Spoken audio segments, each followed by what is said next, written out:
Olá! Vamos conversar sobre algo que mexe com a vida de muita gente, aquela necessidade de ter o controle de tudo. Mas o que será que alimenta essa vontade, às vezes até desesperada, de gerenciar cada detalhe ao nosso redor? É isso que a gente vai investigar hoje. Todo mundo já ouviu esse ditado, né? Ele é genial porque captura uma verdade muito curiosa. Parece que quanto mais a gente fica em cima, mais a gente pressiona, mais as coisas demoram para acontecer. É uma sabedoria popular que, acredite, tem tudo a ver com o que vamos falar. E aqui está o grande X da questão, o paradoxo que vamos tentar desvendar. Por que esse esforço todo para segurar as rédeas parece ter o efeito contrário, fazendo a gente sentir que está perdendo ainda mais o controle? Para entender isso, nosso caminho vai ter 5 etapas. Primeiro, o que é esse tal de paradoxo do controle? Depois, a gente vai ver as 3 formas como ele aparece. Aí, vamos descobrir o que nos move a agir assim, entender o ciclo vicioso que isso cria e, o mais importante, como sair dele. Então, começando pelo paradoxo do controle.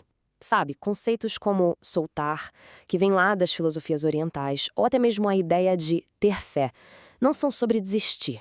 Na verdade, eles apontam para um poder imenso que existe em abrir mão dessa necessidade de controlar absolutamente tudo. E aqui, tem um ponto que é fundamental entender. Soltar não é sinônimo de não fazer nada, de largar mão. Pelo contrário, é fazer o melhor que se pode e depois disso confiar no processo, deixar a coisa fluir, sem ficar desesperadamente apegado a um único resultado. É a diferença entre forçar a barra e simplesmente fluir. Ok, agora que a gente entendeu o conceito, vamos para a segunda parte. Como é que essa necessidade de controle se mostra no dia a dia?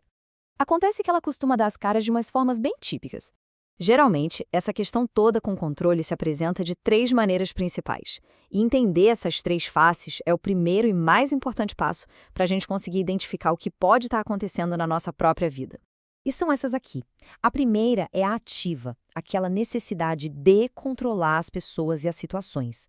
A segunda é a passiva, a sensação de estar sendo controlado, seja por outras pessoas ou pelas circunstâncias. E a terceira é aquela experiência caótica de perder o controle total.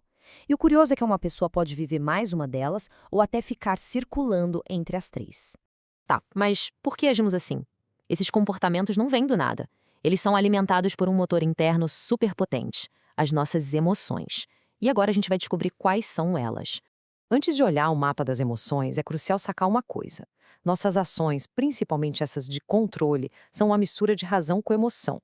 Só que, muitas vezes, é a emoção que aperta o gatilho e nos faz agir no piloto automático, sem nem pensar direito.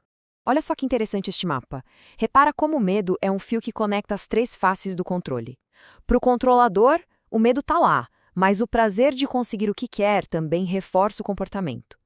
Para quem se sente controlado, o medo vem junto da culpa e da inferioridade. E na perda de controle, o medo se mistura com uma frustração imensa. E vamos focar um pouquinho nesse dilema do controlador. É uma armadilha perfeita, uma verdadeira sinuca de bico. Pensa só, se o controle falha, o medo aumenta. E a pessoa pensa, tem que controlar mais ainda da próxima vez. Se o controle funciona, a sensação de prazer valida o comportamento. Nos 2 casos, a necessidade de controlar só cresce. E isso nos leva direto para a nossa próxima parada. O problema é que essas 3 faces não vivem isoladas. Elas estão super conectadas e acabam criando um círculo vicioso que, nossa, pode ser muito difícil de quebrar. Então, o ciclo funciona mais ou menos assim, como um efeito dominó. Começa com a sensação de perder o controle, que gera uma frustração enorme. Essa frustração dispara uma necessidade desesperada de controlar tudo. Só que esse excesso de controle cria tanta tensão que, ironicamente, leva a uma nova perda de controle. E aí, o ciclo recomeça, cada vez mais forte. Mas a boa notícia é que não é um beco sem saída. Existe um caminho para quebrar esse padrão.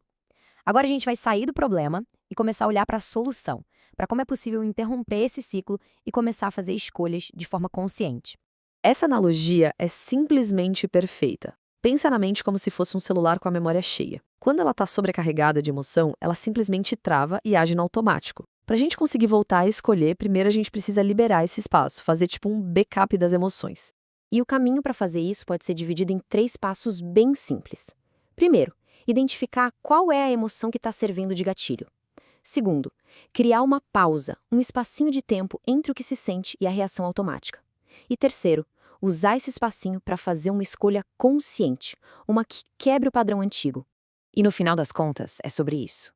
O objetivo nunca vai ser ter controle total sobre o mundo lá fora. Até porque isso é impossível. A liberdade de verdade vem da nossa capacidade de escolher a única coisa que a gente realmente pode controlar: a nossa própria resposta diante das situações. Para fechar, fica aqui essa reflexão. Depois de tudo isso que a gente conversou, qual desses padrões de controle parece fazer mais sentido ou aparecer com mais frequência?